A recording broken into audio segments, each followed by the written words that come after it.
Ndiphuma apha emakuleni Tsamthanga emveni walo mthandazo wakho. Mamseme ndiphuma apha emsebenzini emveni walo mthandazo wakho. Ndiyobamba iteksi ngoku.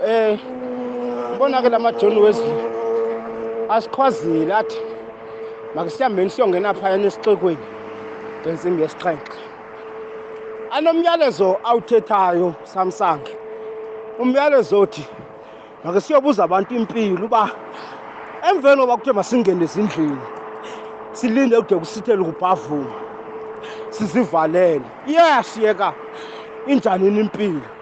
Elele siqiniseke ngayo Samsange into yoba akusafani kunakuqala ngoba amanye amakhaya Samsange alahlekelwe inene ngabazali bathathwa kugolokoko kabhelezaphuphe we-COVID-19 Samsange. Kodwa athe la mawisile ngentsimbi yesixhenxe Matiwane ayisosixeko esifana nezinye yasengiyokushumayela. Ningalungisa amazwi Matiwane wokushumayela nje siyakhangela impilo emveni kwe-COVID uba ubomi na busaqhubeka somtsewu.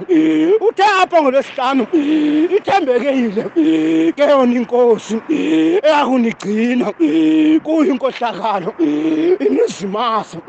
Uthetha ezo zinto Samsange siyothi kwaba bantu noba ngabe i-COVID ibadlikidlile eminye imizi yashiywa iciciwe ngezikelemkhiya kumzwawu lapha wayangaphinda ingathi somtsewu kuthela idungamzi yamagalela. Siyathi noba kunjalo kodwa inkosi yona ithembekile. Kunjalo nje somtsewu iyakubazimasa dila emveni kweli lifu noluqhithelo le-COVID-19.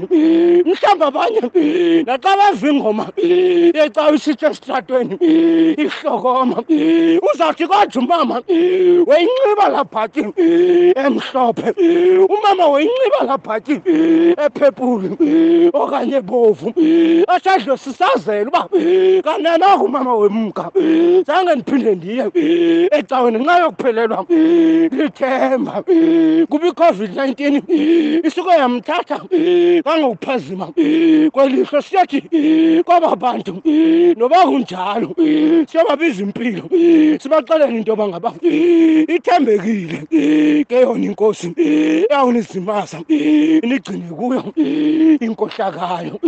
Ubesethile uPawulos somtsewu wathi ithemba esinalo liqinile okwe-ankile yomphefumulo president wayo. Waphinda wathi uPawulos kwenye incwadi yolibhalela elinye ibandla kwezi leta zakhe ningashukunyiswa